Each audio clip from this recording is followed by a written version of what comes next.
베델교회 성도 여러분, 한 주간 동안 잘 지내셨죠? 네, 오늘 이제 내일이 사실 성탄절인데 우리 앞뒤 분들과 같이 우리 인사 한번 나누도록 하겠습니다. 메리 크리스마스. 메리 크리스마스. 네, 성탄절입니다. 정말 오붓하게 예배를 드리네요, 그죠? 많은 분들이 한국에 이제 출타 중이시기 때문에 많은 분들이 예배를 드리지를 못합니다만은 그래도 우리 남은 우리들끼리 성탄절 예배를 기쁘도록 드리도록 하겠습니다. 성탄절이 되면 기쁘죠, 그죠? 우리 어릴 때에는 산타클로스가 선물을 갖다 준다라는 그러한 기대심 때문에 즐거웠고, 또한 즐거운 음식을 나누며 또 이제 흩어져 있는 가족들도 모이기도 하고, 그래서 즐거운 성탄절을 맞이하기도 합니다. 이건 뭐 나이지리아에는 여기도 그런 것 같습니다만은 이제 뭐 유럽이나 아니면 이제 미국 같은 경우나 캐나다 같은 경우는 성탄절이 되면은 흩어져 있던 가족들이 전부 다 한꺼번에 모여서 즐거운 파티도 하고 이제 그런 즐거운 모습을 연출이 되는데요.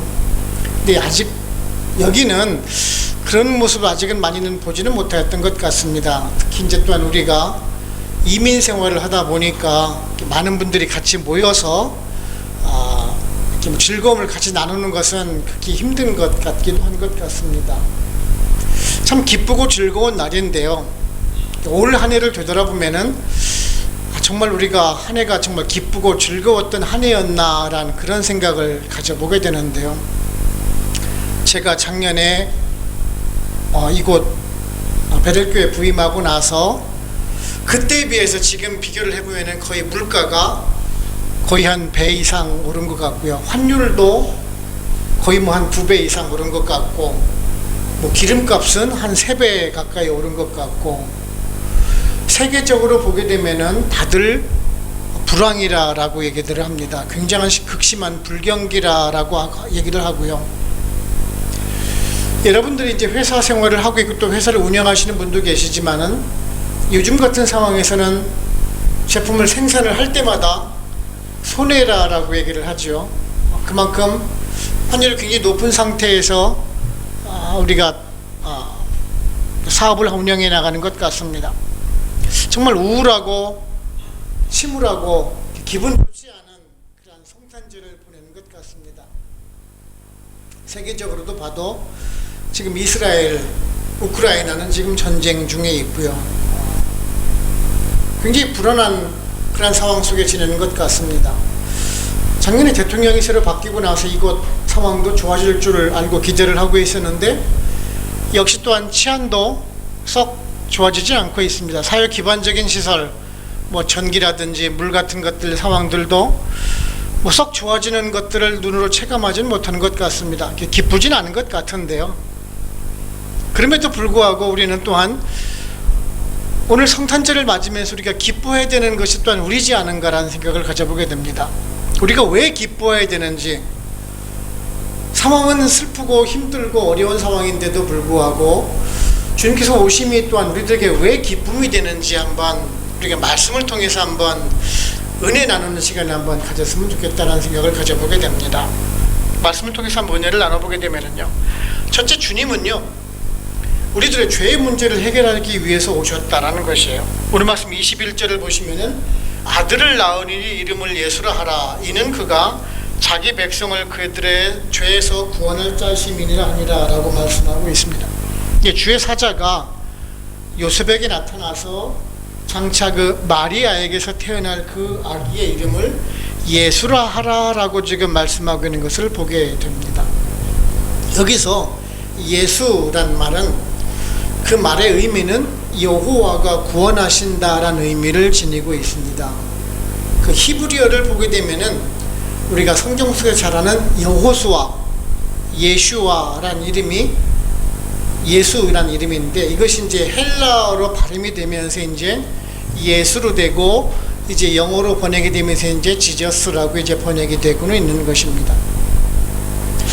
그런데 중요한 것은 그 이름이 중요한 것은 아니다라는 것이죠. 그 이름보다는 그 이름에 주어지고 있는 그 천사의 말에 주목해 볼 필요가 있습니다. 왜냐하면 이 메시지가 아주 우리들에게는 중요한 말씀이기 때문이기도 합니다. 천사는 계속해서 무엇이라 말씀하고 있습니까? 21절을 다시 보시면은 이는 그가 자기 백성을 그의 죄에서 구원할 자이심이니라 라고 말씀하고 있습니다. 그렇습니다. 예수란 이름을 가진 사람이 그의 백성들을 죄에서 구원하실 것이다 라고 말씀하고 있는 것을 말씀하고 있습니다. 이 말씀은 아주 중요한 말씀입니다. 주님께서 오신 목적이 바로 곧 그 첫 번째 목적이 바로 곧 이 목적이라는 것을 말씀해 주고 있죠. 죄에서 구원해 주실 것이다 라고 말입니다. 여러분, 우리들 인간들은 하나님의 형상을 입고 태어난 사람들입니다.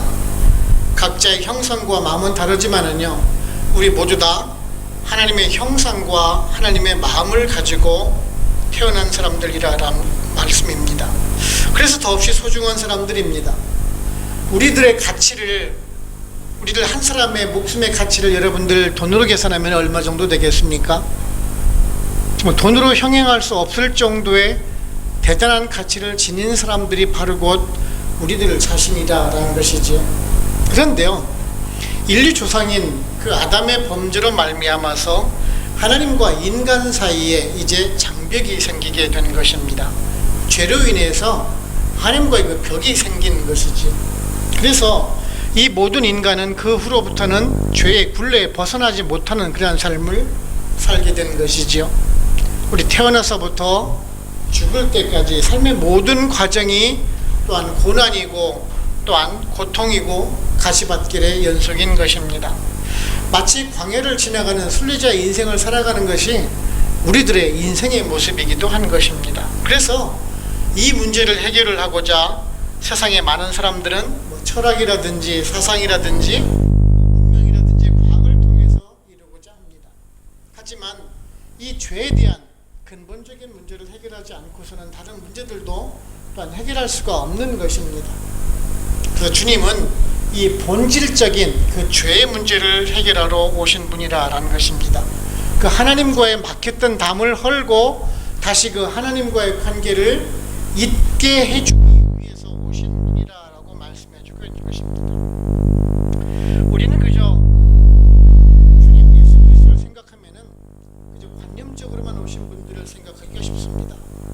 우리들의 가장 근본적인 원죄의 그 문제를 해결하고 오심에도 불구하고 그 국지적인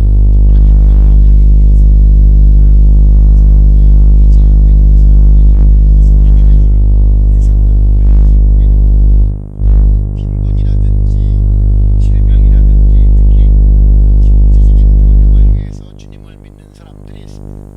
물론 주님께서 그런 것들을 해결해 주시기도 합니다. 하지만요, 그것이 근본적인 문제는 결코 아니라라는 것이죠. 주님이 오신 궁극적인 목적은 오늘 말씀 그대로 우리들의 죄를 사하여 주기 위해서 오셨다라는 것이에요. 그런데 우리는 또 이것을 잘못 오해하고 계신 분들이 있어요. 내가 저지른 범죄를 용서해 주시기 위해서 오신 것이다라고 생각하는 분들이 계세요. 그것은 결코 아니라라는 것이에요. 주님께서 오신 것은 나의 그러한 범죄를 용인하거나 묵인하기 용서해 주기 위해서 오신 것이 아니라 내가 예수 그리스도를 믿는 믿음으로 하나님 앞에 섰을 때 그 하나님과에 대한 그 원죄, 제가 하나님에 대한 그 불순종에 대한 그 죄의 문제를 해결해 주시러 오신 거라는 말씀이에요. 거기에 대한 원죄를 해결하러 오신 분이기 때문에 우리는 그 초월적인 것을 벗어나야 된다는 거죠. 우리들의 그 국지적인 것을 벗어나야 한다는 말씀입니다. 그래서 우리가 세상적인 것으로 우리가 고민하거나 실망해서도 결코 안 되는 것입니다. 가장 중요한 원죄의 문제를 해결받았기 때문에 그렇습니다. 죄의 문제로부터 구원해 주시기 위해서 오신 주님을 통해서 우리들의 죄가 해결받았다는 것은 우리들에게 또한 가장 큰 기쁨과 행복이 될 것입니다. 베드로전서 2장 4절에서요, 친히 나무에 달려 그 몸으로 우리 죄를 담당하셨으니 이는 우리로 죄에 대하여 죽고 의에 대하여 살게 하려 하심이니라. 그가 채찍에 맞음으로 너희는 나음을 얻었나니라는 그 말씀 기억하시고, 주님께서 우리가 하나님과의 그 관계, 그 벽을 허물어 주신 그 원죄의 문제를 해결해 주셨다는 것만으로도 우리가 기쁨을 가질 수 있는 또한 여러분들 되시기를 바랍니다. 두 번째는요, 주님은 하나님의 말씀을 이루시기 위해서 오셨다라는 것이에요. 말씀 22절을 보시면 이 모든 일이 된 것은 주께서 선지자로 하신 말씀을 이루려 하심이니 이르시되라고 말씀하고 있습니다. 주님이 오신다라는 것은 이미 성경을 통해서 여러 차례 언급이 되고 있고 아주 많은 것에 대해서 기록하고 있다는 것을 우리가 잘 알고 있을 것입니다. 오늘 말씀 보시면은 선지자를 통해서 이룬 말씀을 이루려 하신다라고 말씀하고 있죠. 우리가 주일날 이사야서를 살펴보고 있는데요, 그 이사야서 7장 14절을 보시면 이런 말씀이 있습니다. 그러므로 주께서 친히 징조를 너에게 주실 것이라. 보라, 처녀가 잉태하여 아들을 낳을 것이요 그의 이름을 임마누엘이라 하리라 라고 예언해 주고 계십니다. 주님께서 오시기 전에 이미 그 700년 전에 이사야 선지자를 통해서 주님께서 오실 것을 이미 예언의 말씀을 통해서 주신 것이 이제 하나님께서 말씀하신 바가 현실로 이루어졌다는 것이죠. 많은 사람들은 이 동정녀 탄생에 대해서 많은 의구심을 가집니다. 과학적으로나 우리가 의학적으로 증명할 수 없는 일이다라고 말씀을 하시는 분들도 있습니다. 사실 우리들 주변에 보게 되면은 내가 눈으로 꼭 봐야지만이 믿는다라는 사람들이 있어요. 그렇지요? 그런데 사실 살아가다 보면은 우리가 눈으로 보지 않고도 믿어지는 일들이 생겨나기 마련이라는 것이죠. 사실 여러분들의 부모님, 여러분들이 태어나자마자 여러분들이 부모님을 저분이 나를 낳아주신 부모님이구나 알고 믿으셔서 부모님이라고 믿으셨습니까? 아니지 않습니까? 그죠? 부모님께서 나를 낳아주시고 사랑으로 나를 기르시는 모습을 보시고 나서 내가 그것을 믿고 내가 부모님의 사랑을 알기 때문에 내가 부모님이라 라고 믿어가면서 부모님을 믿는 것이 아니겠습니까? 마찬가지죠. 그것이 신앙과도 마찬가지라는 것입니다. 예수님께서 우리 죄를 구원해 주시고 나를 위해서 오셨다는 것을 믿어지면서 그것이 이제 동정녀 탄생으로 이어지는 것까지 우리가 믿을 수가 있다는 것입니다. 말로 말할 수 없다 해서 초연적인 것이고 신비로운 일이라 해서 우리가 과학적으로 믿을 수 없는 것이다 해가지고 믿을 수 없다는 것이 결코 아니라는 것입니다. 이것은 오늘 말씀 보게 되면은 하나님께서 성령으로 말미암아 동정녀를 통해서 우리들에게 그 예수 그리스도를 보내주셨다는 것을 우리가 믿어야 되는 것입니다. 사실요, 인간적인 방법으로 만약에 하나님께서 오셨다라면 어떤 문제가 생기겠습니까? 우리들이 죄를 가지고 태어난 사람들이 아담의 후손으로서 그 원죄를 가지고 태어난 육신적인 자녀를 태어난 사람이기 때문에 죄를 가지고 태어난 사람이 죄를 용서할 수가 없다라는 말씀입니다.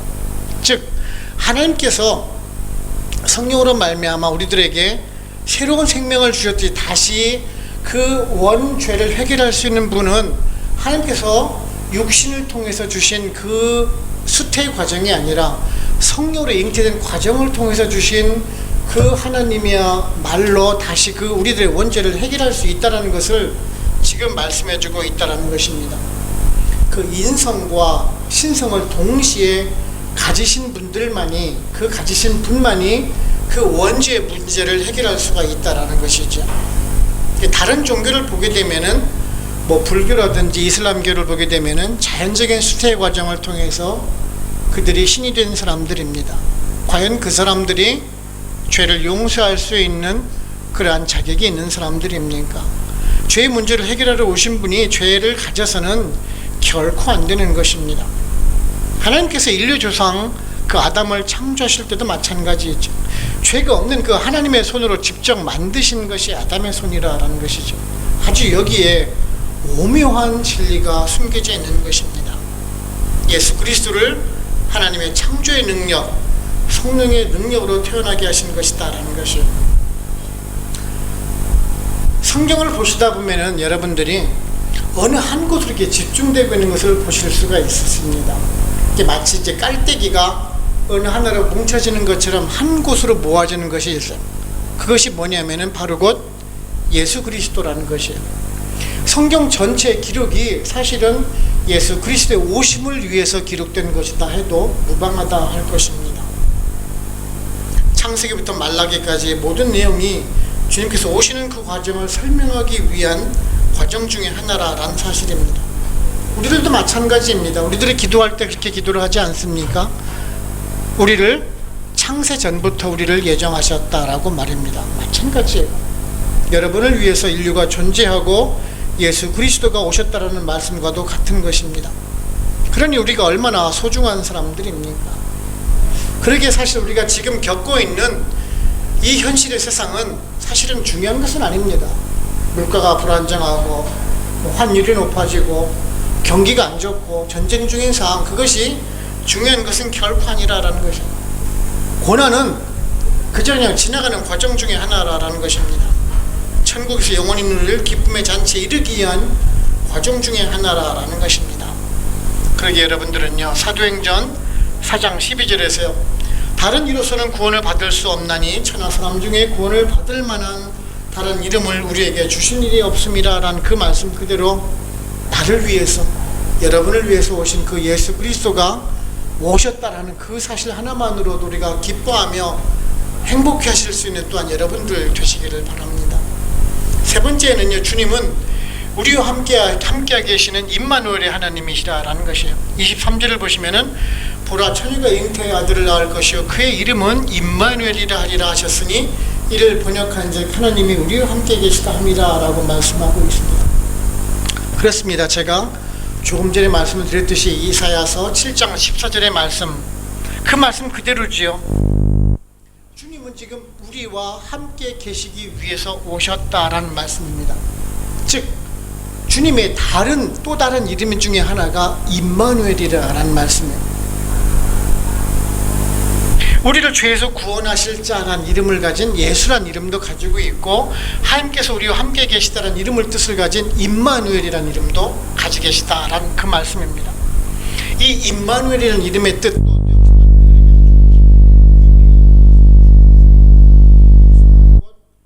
그 창조주인 하나님께서 피조물인 우리와 함께 계시다라는 것을 말씀하고 있다는 것이, 즉 하나님께서 우리들의 삶을 경험하셨다라는 게, 경험하시기 위해서 하나님의 독생자 아들 예수 그리스도를 이 세상에 보내셨다라는 것이,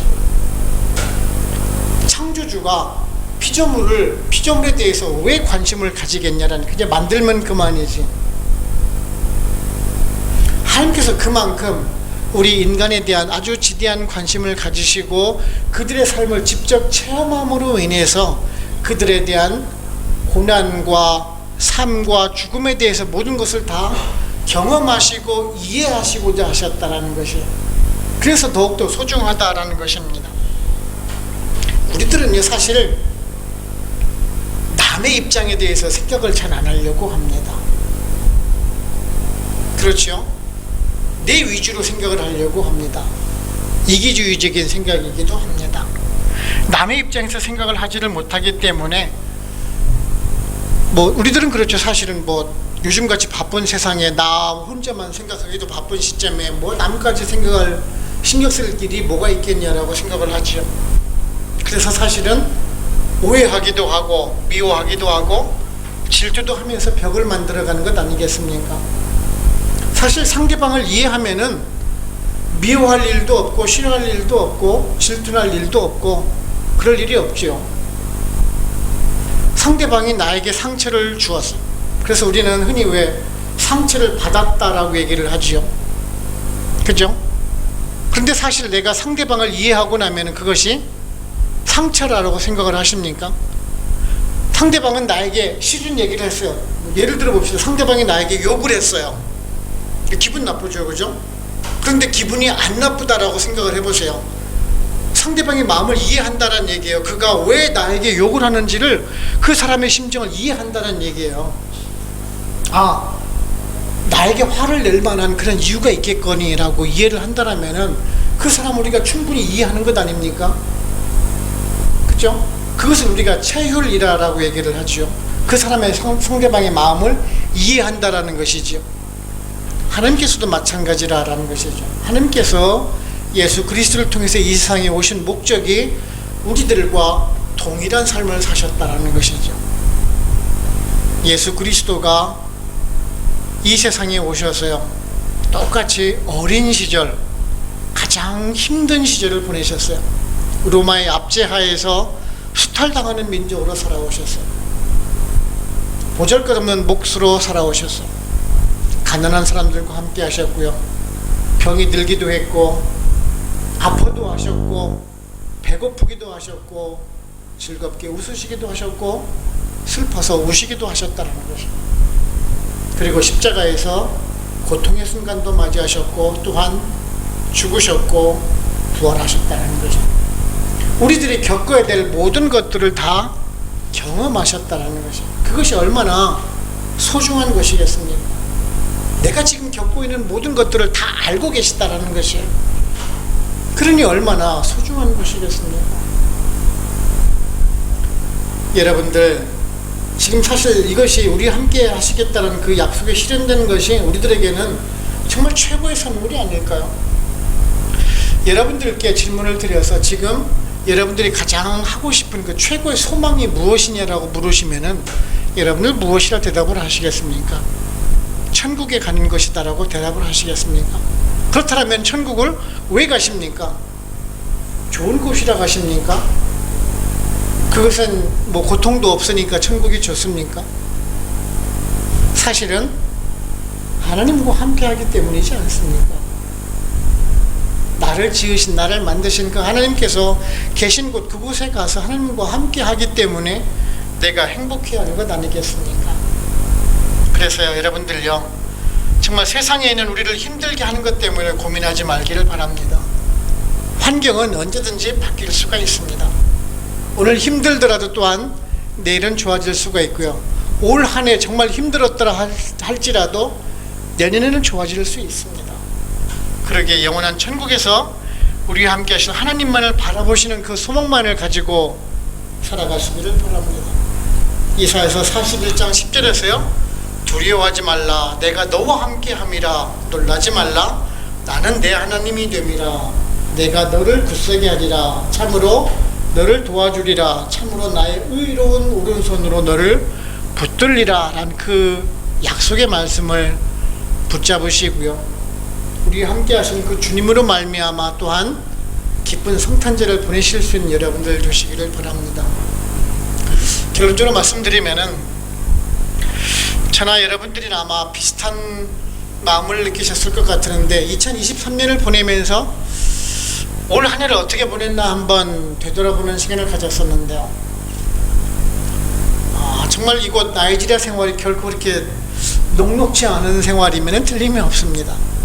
이제 코로나가 끝났다 하더라도 아직 완전하게 회복되지 않은 경기가 그렇고요, 정말 치솟는, 하루가 다르게 치솟는 환율도 그렇습니다. 또 더불어 덩달아 뛰기는 물가도 그렇지요. 기름값 보조금 끊긴 이후로 160원대 하던 휘발유가 뭐 지금 600원대가 넘어간 지가 오래됐습니다. 경유는 거의 1000원이 넘어갔고요. 사업하시는 분들, 여러분들의 회사, 운영하시는 회사, 물건을 만들수록 요즘에 힘든, 손해나는 정말 힘듭니다. 세계적으로 봐도 우크라이나와 이스라엘은 언제 전쟁이 끝날지 모르는 상황 속에 있습니다. 교회는 계속 시들들 없는 정전이 있고요, 물은 한 달 이상 안 나오다가 오늘 아침 할렐루야 물이 나오더라고요. 그 몇 방울의 물이 나오는 것이 얼마나 행복한지 모르겠더라고요. 물이 안 나오다 갑자기 나오니까요. 또 지난주에는 교회에 정수기가 설치됐어요. 그 1.5리터짜리 그 PET병 8개 9개로 샤워를 하다가 그 정수기 설치하고 나가지고 샤워를 하는데 정말 눈물 나오더라고요. 사람이라는 것이 그래요. 아주 아무것도 아닌 것 가지고 행복할 수가 있고 기쁠 수가 있는 거예요. 저로 봐서도 굉장히 의미 있는 한 해였었어요. 이 나이지리아 와가지고 여러분들과 같이 신앙생활을 할 수 있으니 말입니다.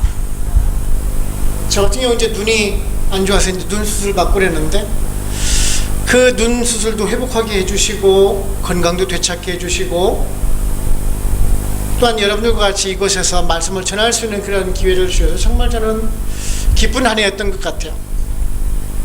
상황은 힘들지만, 여건은 우리를 녹록하게 해주지는 않지만, 그래도 그 가운데에서도 소소한 행복도 우리를 기쁘게 해준다는 것이죠.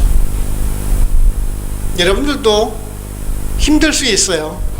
회사나 가정이나 자녀 문제나 뭐 경제적인 문제, 여러 가지 문제로 힘들 수가 있습니다. 근데 사실은 그것은 국지적인 것이다라는 것이에요. 사실은 가장 중요한 것은 나를 위해서 예수 그리스도가 오셨다는 것이에요. 나의 죄를 위해서, 내 생명을 구원해 주시기 위해서 예수 그리스도가 오셨고, 또한 그 오신 기쁜 날이 오늘이라는 것이죠.